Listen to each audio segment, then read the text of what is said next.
Hey, all right. Good morning, everybody. So, down detector just lit up, and apps are down around the world, and it's spreading. I'm surprised Zoom is even working, but it's working, so we'll run it. AWS, Google services, Twitter, Microsoft, things are just going down. So, yeah, if we lose stream, at least you'll understand why. A lot of the websites that I use are not functioning, and we're going to need to use a couple of backups. But that's not a really big deal because I got backups. We'll just see what works and see what doesn't, go from there. That's not what I was looking for.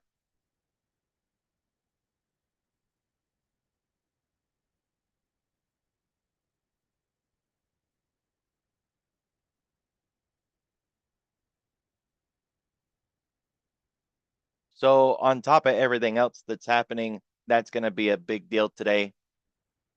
It's very likely to cause some shenanigans in the market. It will increase the stress and fears, everything else is going on out there. Yesterday was a good day. We had a nice layout.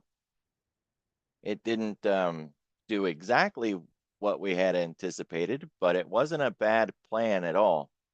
And that's kind of the idea, right? That we can plan ahead, have a pretty good idea what the market's supposed to do, and then run the levels until it changes. So why not, right?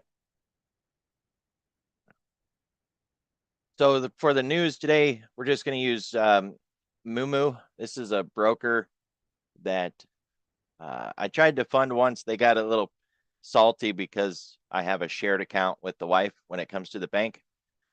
And of course, I was just getting the broker for myself, and they denied my application for funding, saying I needed to change how I was going to fund it. So I never did fund it, but it has a fantastic news site built into it. The headlines are great, and then it has the latest. I tend to watch that through the morning, not this early, but later, like around 9:30, 10 o'clock, so that anything that's coming through, you just get the line item on it. But having those headlines is good just to see what the uh, most read articles are, or the ones that are having the most impact. It's not our typical news site that we use in the morning, but it'll get the job done. And looking at what's going on, I mean, there wasn't a lot that stood out. No real big changes. Another one that I use, this is Market or Market AI. This is new to me. I've been using it for about a week. It has AI built into it, catches the news relevant to whatever market you're looking at. And yeah, I really like this. It's just taking a little bit to get used to. And it's got a calendar in it.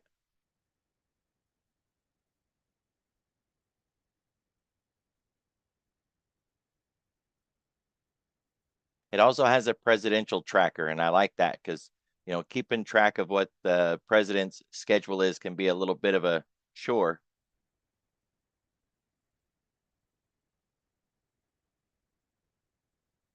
There we are, the 18th. So we got export prices, Red Book,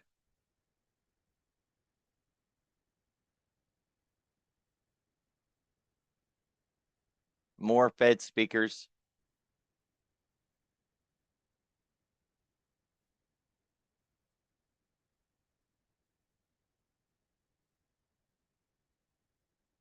It's not a short week, so I don't know why they had.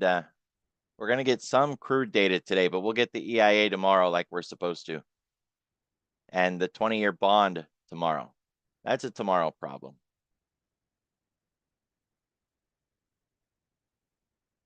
So I don't see any auctions today that are going to be an issue. Pretty much by the time we're done with the morning session, we're going to be done with news. We got some tick flows in the afternoon and a little bit of crude data this afternoon, but those shouldn't have a high impact. You can see they even suggest they're likely a low impact event. So just get through the morning and we should be good. Trend Spider is still functioning this morning. Of course, it's a beast. We're still holding above that $20 line in the sand that I've talked about before. These levels come from David Keller over at stockcharts.com. If we're above the $20 line, then it's considered a correction and a deeper pullback. If we were under the 20, but higher than 615, then it would just be considered a typical pullback. So keep your eye on the VIX. If we're looking for a rally today, we got to get back down, but we can't use 20 right now, right? It's too far away because we're at 23.5. So run a swag line at like $22. That would just be a temporary line because we're above the zone. If we get underneath 22, the ES and the NASDAQ should stop falling, maybe get a little bit of a rally. And if you're looking for a stronger rally, then we can focus on $20.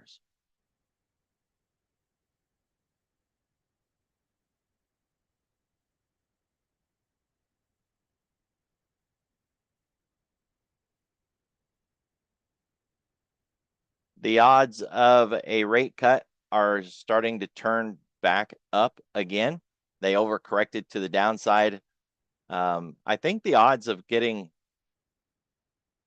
not getting a cut went up significantly, or the odds of getting a cut went down below 40.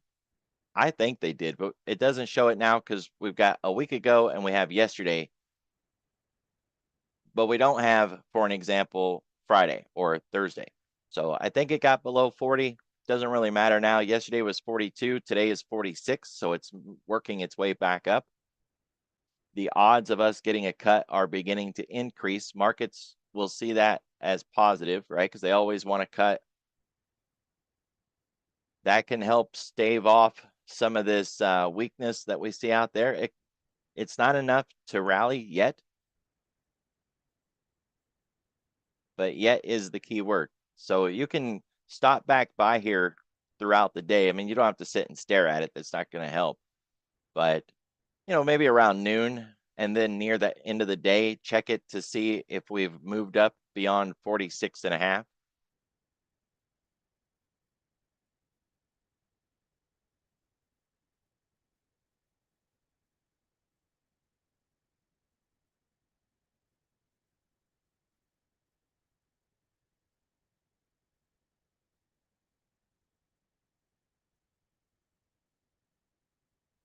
I haven't had a chance to listen yet, but Home Depot had earnings, and that's one of the companies that's considered a bellwether.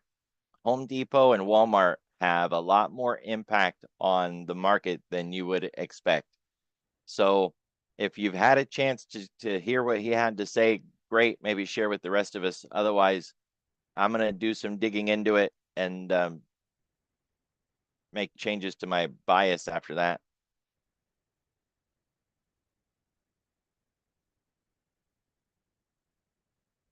There was a couple of places that put out bonds in the last few days. I think I want to say Meta did too, but I see Amazon here, some bonds. I could have swore Meta just issued some bonds this week. Maybe I'm wrong.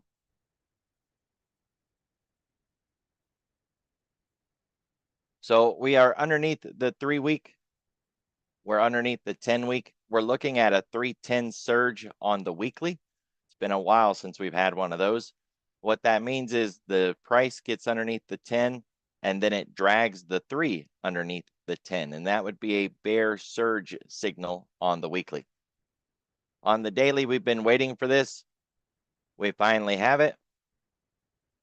We got price lower than that previous low, that 66.50 level. So it's no longer a question of if we will be getting that lower high and lower low. It's now set. We did get the lower high and the lower low. the thing is,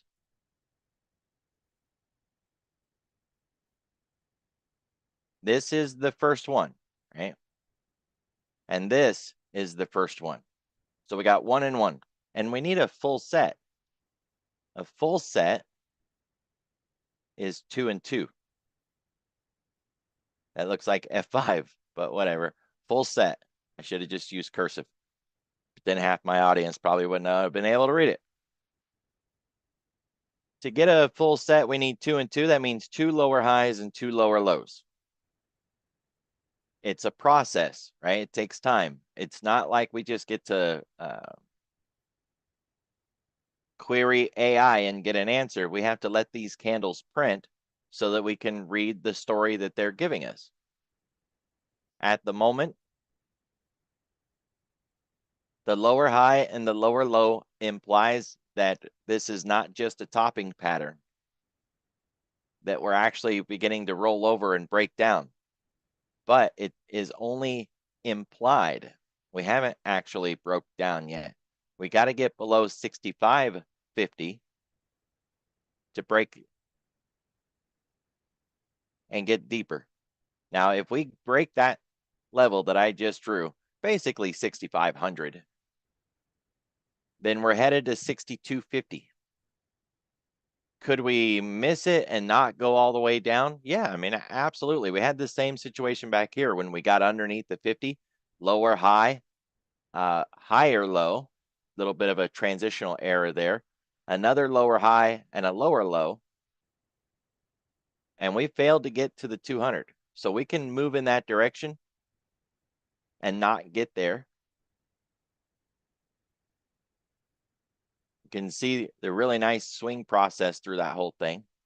And then the TRB run right back up, not even more like a scoop pattern, because TRB would have been like 2 candles back to the top. But still, nice run back up. We never got to the 200. Now on this one, it was more dramatic. That was into the new year, real heavy negative news, and it was just back-to-back cascading run down. Notice it didn't have this topping pattern. It didn't have these swings in it. It was just a straight shot. So different kind of conditions. We're in this backdrop. So we can break this 50 and still not end up hitting that 200, but that's the plan and that's the target until something changes. But that's only on the table if we get underneath this 65.50, or if you want to just cut it low and call it 6,500. Otherwise, that's not on the table. Getting to this low, digesting it, maybe wicking through it one of these big wick kind of days, and then coming right back in again, that's more likely. I'd even run a 111 down there, a 1, 2, 3, 6 for a nice signal of that reversal.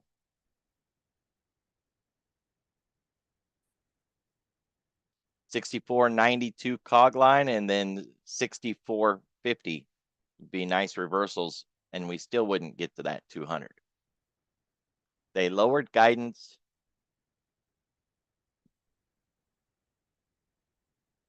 Bigger decline in sales. Not coming back for big ticket items.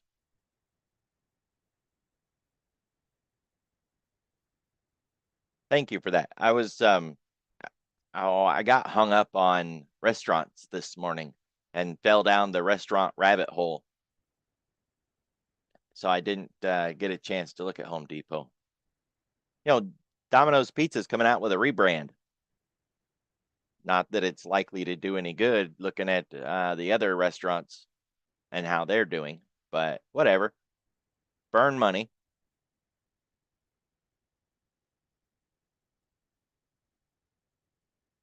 I live in a tiny little town that doesn't have any commercial services at all. None. There's not a Walmart, a McDonald's, and nothing. It's all local mom and pop stuff around here.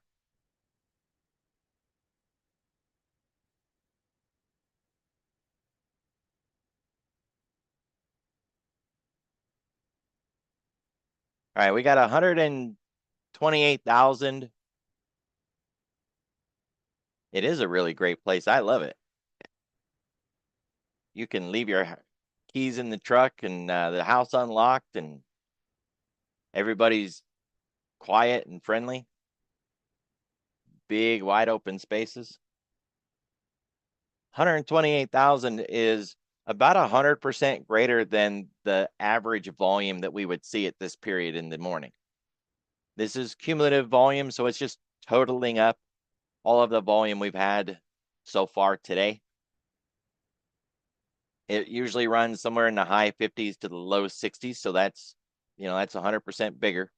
It shows that they're not sitting out waiting for NVIDIA. Remember, we were expecting that could be the case, that we could play this sort of hurry up and wait scenario, which through the first part of the morning, that's what we were doing, right? These big swings down and up and down again, but then it just fell the hell out of bed and down we went. Nice reversal off of yesterday's 111, 1236. I love that trade, guys. It's one of my favorite trades. It is frequent enough to get the job done and consistent enough to pay the bills.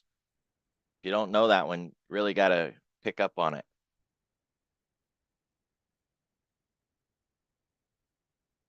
We didn't get much of a move through the kill zone. The move came much earlier through the Asian session rather than the European session.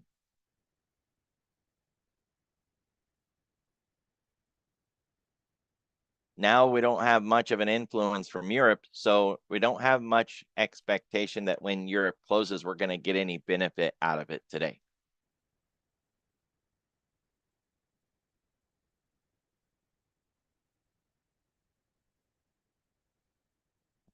Let's jump back out here for a moment. Come to this bigger picture. We need that 10 week. That's what I thought. All right, so the 10 week on my chart is this blue line, and we've been maintaining above the 10 week for a long time. We came down and tagged it here in early October, and we tagged it here in early November, and then here the second week, right? So we've been topping out, kind of dancing on that 10 these last 2 weeks. Now we're breaking it. This could just be a wick through, so that by the end of the week, we've left a wick behind, something kind of like this doji here, where we were cutting below the 3 week, wick down and then come back in again. We could do that. On the wick down, we could go all the way to the 20 week, which is 65.50. Bounce off of that level, come back up and close near the 10 week or even above it, and that'd be fine, right? It would be kind of turning all of this around. If we don't get above it, then it's going to start to get a little uglier, right? Because that opens the 20 next, then we get underneath the 20, and then we've got the 50 week to deal with. And that gets into some deeper troubles, much deeper troubles.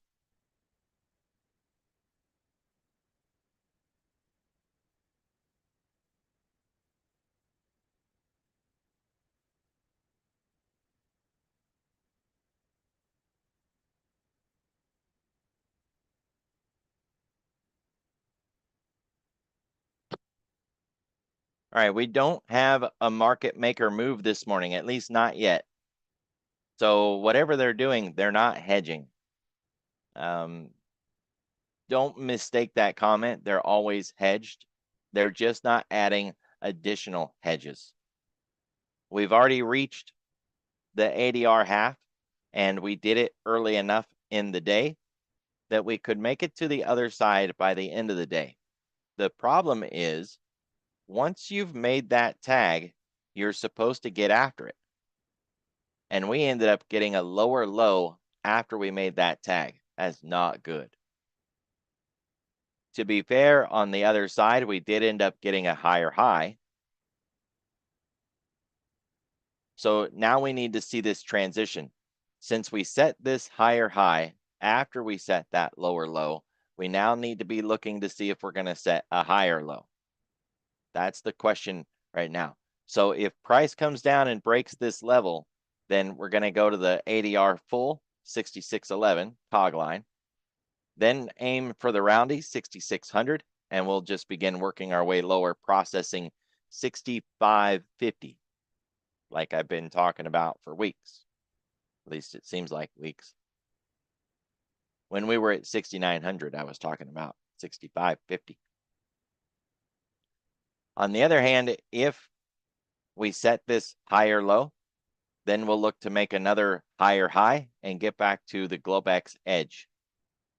Break the Globex edge, we can get to the upper ADR half, get through that. Then we get through the RTH high of yesterday and the full ADR to the upside.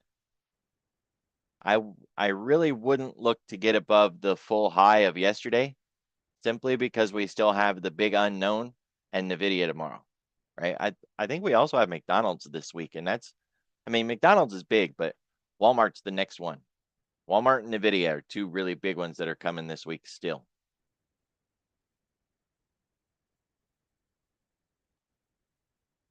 So all things considered, we got a pretty good setup this morning. GTFO, get out of the box, just like we always need to do. This is the box. To the downside, that's really simple. It's just our own Globex low. But to the upside, yesterday's RTH high, and then all of yesterday's high. So another box, and then another box, and then finally we can get a full breakout. But like I said, I wouldn't expect to even get to that high, let alone get a breakout above it. If we do get above it, 111 on that thing, I'll be ready to smash it right back down again. Yesterday's intraday bear trap was a really good setup, by the way. This is a conversation we've had before, and it's my own personal preference, but it's worth considering. What is the difference between an inverse cup and handle and a double bottom? Not a trick question. They both have that in shape, right? So how do you classify one versus the other? Well, if it's an inverse cup, then we expect a handle and to go down more. And that is obviously bearish because we're expecting to go down more. But if it's a double bottom, double bottoms are bear traps.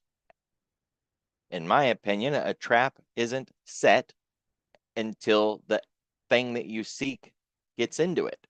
So we need price to get into the trap. It needs to go lower than the previous low. Once it has done that, then we can spring the trap, catch the bears, squeeze them till their heads pop, and run it the other direction. We want to see some sort of validation of that analysis play out in the candles. If we've trapped some bears, the reversal should be strong and violent. Lots of flow, big bull bars, closing at the highs, not much of a wick on the bottom, lots of strength. The pace of the tape should increase significantly. So we know what that looks like. And if you add 111 or 1236 onto that, then you get a really nice double bottom bear trap that exceeded the previous low, tangled up into 111 or the 1236. Strong reversal bars run it all the way back up. Just like that. Now in the textbooks, I haven't found one that does a really good job of trying to separate and divide these two between the double bottom and the inverse cup and handle. So this has been my own way to kind of break the two apart, since one is most definitely bullish and the other one is absolutely bearish. If the low is matched and not exceeded, then it's just an inverse cup, in my opinion, right? So if we had come right back down and bounced right there, and that's all we did, and we didn't go any lower, I would look at that as an inverse cup. But if we break the low and go lower than the previous low, now it's not an inverse cup. Now it's a double bottom. That's the way I do it, right? And it's worked out really well because that's how I trade it. So the follow through is a part of the analysis. We all know patterns that don't play out, right? If you've traded for a little while, you know they don't always work. If you get a low deeper than the previous low and you're watching for the reversal and it's a sorry reversal without a lot of strength and you don't have the powerful push, the increased tape speed, the orders piling in on the dome, then you didn't trap any bears, right? Or the trap is failing and it's very likely not going to work. So there are some tells to kind of help steer you in the right direction or maybe keep you out of trouble if that reversal isn't panning out. Just thought I would share since yesterday was such a really amazing gift and a good example to use. You can see those setups all over the place, by the way. Here's a little micro one. We set the low, exceeded the low with a lower low, got into the 111 and reversed. Now this is just a tiny one. It's not a very good one. And the reversal candles weren't that wow. But we did get the reversal done and it ran it back up. My dynamic fib system works everywhere.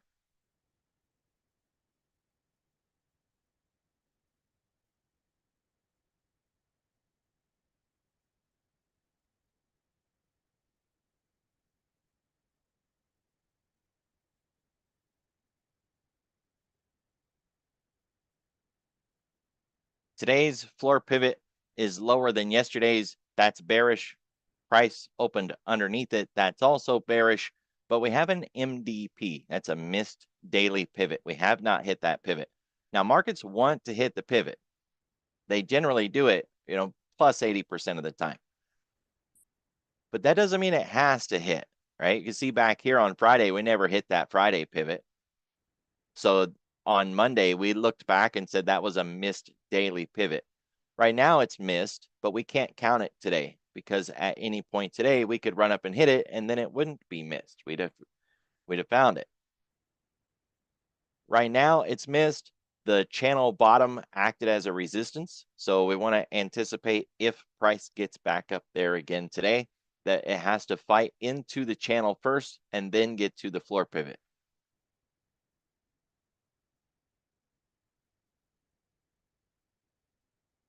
You can see we made it to S2 yesterday. I mean, come on, that's close enough, right? R1, S2. So we got above R1, but we were not able to keep it. Came back down, bounced on S1. And when S1 failed, S2 became the target. That's the way you play it, right? R1, S2. Today, we've got S1 and we've exceeded it. We're looking at S2. For all of that to change, we got to get one back above S1, then inside the floor pivot, get through that, and we can get to R1. But if we make a new low here, 66.32 cog line, then we're going to run it to S2. And underneath that, then we're going to 65.50. I'm really comfortable with that number.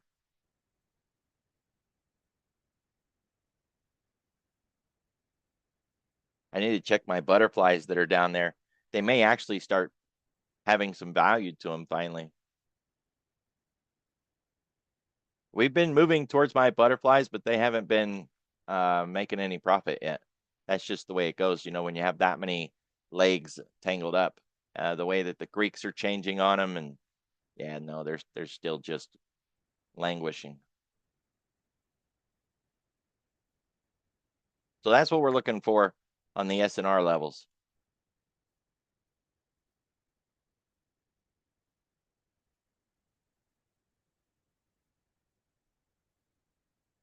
We've now built out a second distribution on the week. I think it shows up really nice here. We haven't brought down the point of control yet. All that work from Sunday night into Monday still holds as the greatest amount of volume on the week so far. So we had a lot of overnight trading. I mean, that's a lot, right? 130,000. But we're not done yet. So if we can continue to dance around this 66.60 area, then we could bring that point of control down by the end of the day.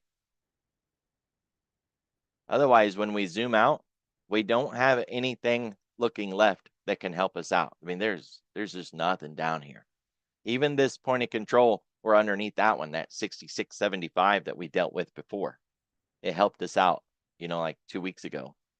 Actually, the last 2 weeks, if we want to consider it that way. 2 weeks ago and then last week. So it's been a significant level, but we're completely underneath it now. And we buzz beat off the bottom of it. So that's bad. That is bad.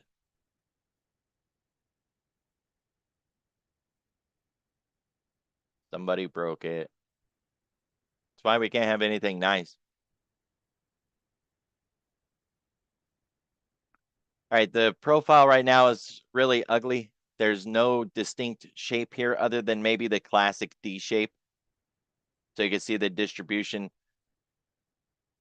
We did get the change in the point of control that we had talked about the other day. It's now matching the TPO's point of control. Other than that, there's no revelation or insight here.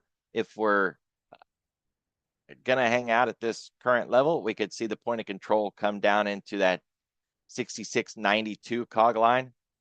But I think it's going to take some time to kind of clean this out. We got a new VPOC yesterday. I don't think we have any left. Yeah, no, we don't have any left.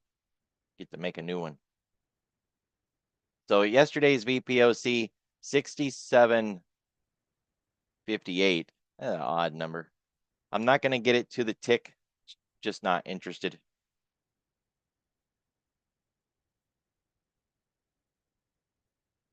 If you want to zoom in and get it just perfectly right on the line.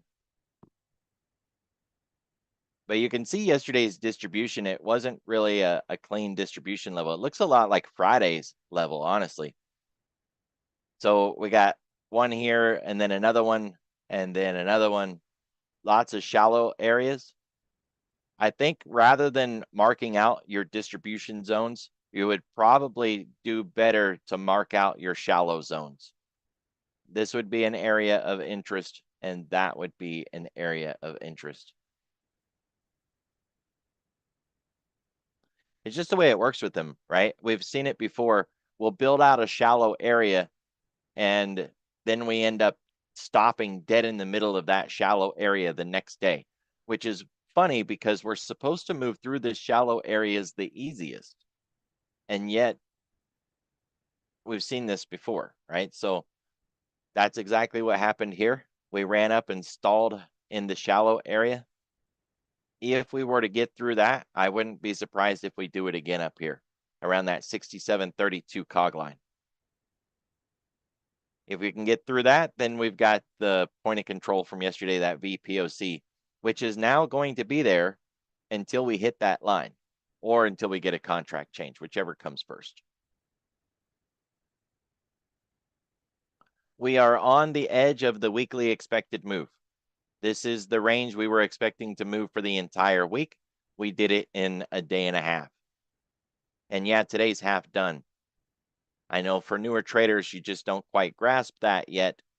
But the trading day started last night at 6 p.m. It is past 6 a.m. now. The day is half done. And you slept through it. How you like that, huh? Sleepyhead. Don't feel bad. I slept through it too. The expectation is that we close inside of this range by the end of the week. But that doesn't mean that we can't leave the range for a good part of the week and then come back in again. Plus, we can close outside of the range. Generally speaking, doing it once in a while is not unheard of because the stats are around 80%, but it's a one standard deviation range. So we should do it like 70%. That's 3 out of 10 weeks that would close outside that range in good market environment. But if we start to get volatile, the numbers drop radically. And we could get to the point where we are closing inside the box 3 times and outside the box 7 times. That's what starts to happen when things get bad. Like, say, back in April, we were out the box, out the box, out the box, week after week after week, consistently and consecutively breaking the box and closing outside of it. That's how you know things are starting to get really bad. When you begin to break the standard deviation levels and the weekly expected move ranges. We're not exactly there yet. We need to see how it unfolds. Last week wasn't bad. We were kind of on the line, right? So, I mean, maybe we were outside the box. We're splitting hairs on that one. Then the next week, same thing. We were back inside the range, and now we're here. So we're not yet hitting consecutive outside the box poses yet.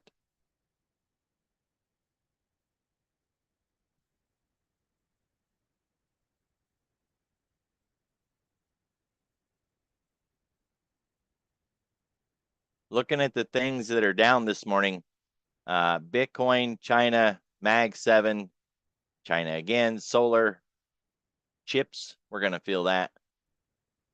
Uranium, which ties back into data centers. So, yeah, we can't get a rally with these things down. Something's going to have to give. Even a 0-day push in the options flow would turn these around, so they still wouldn't be down. They need to stop falling first, and then they need to turn and start working their way to the upside second. When you've got IGV down and Mag 7 down, tech, generically speaking, no. Consumer discretionary, we can't rally with this. So at least on the one hand, it'll be very obvious when all of those things turn, stop falling first, and then turn and start heading up. It'll be very obvious to see. And if we don't get it, then we're not going up. It's simple enough. I do like to use things like the tick and the weighted AD. So that's a nice visual that helps out. Work in the pre-market. They only work in regular trading sessions. And to be fair, they don't work for the first 30 minutes either. They're kind of trash, right? At least the tick can open really low or really high, and then it's worthless for like the first hour.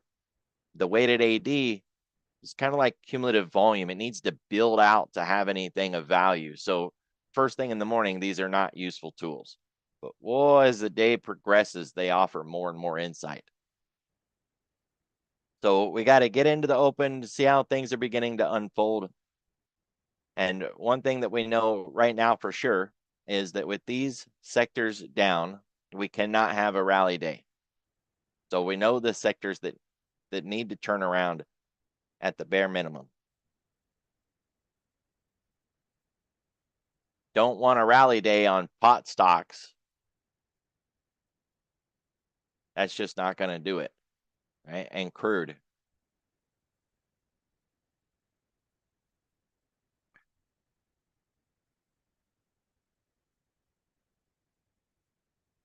Wow, and it is dominant. Cloud computing, chips, tech, uranium, all of it. And we got the VIX headed to the downside, so that can help us out. Get back below the 10 would be a good starting point too. But that would put us right back below the 20. So I think maybe just sticking with that would be better. Yeah. All right, people. Try to do your best with the headlines. With things down, it could be a little tricky. If you've never seen it before, there is a website called Down Detector. This is a really good way to answer questions like, is it just me or is there something wrong with whatever app, right?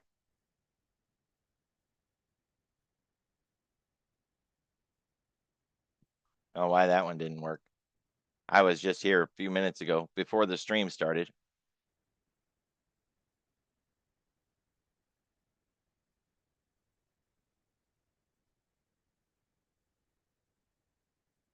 different browser, but that's the one you want to go to, right? Downdetector.com. Go there. You can see the sites that are up and running, the ones that are having issues, and it's kind of like crowdsourcing issues, right? The more that people report that there's something going on, the more that it lifted up, and it will help you isolate what's going on, whether it's AWS or Facebook, Twitter, Google, whatever it happens to be.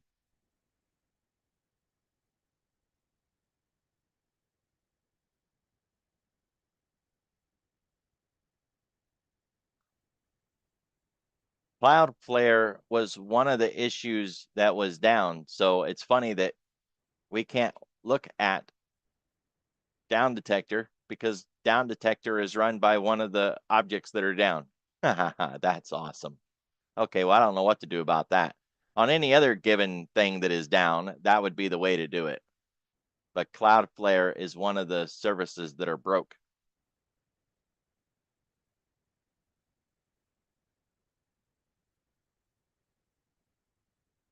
So that's what I got for you guys. Be careful, be safe. Watch the clock. I will see you all tomorrow.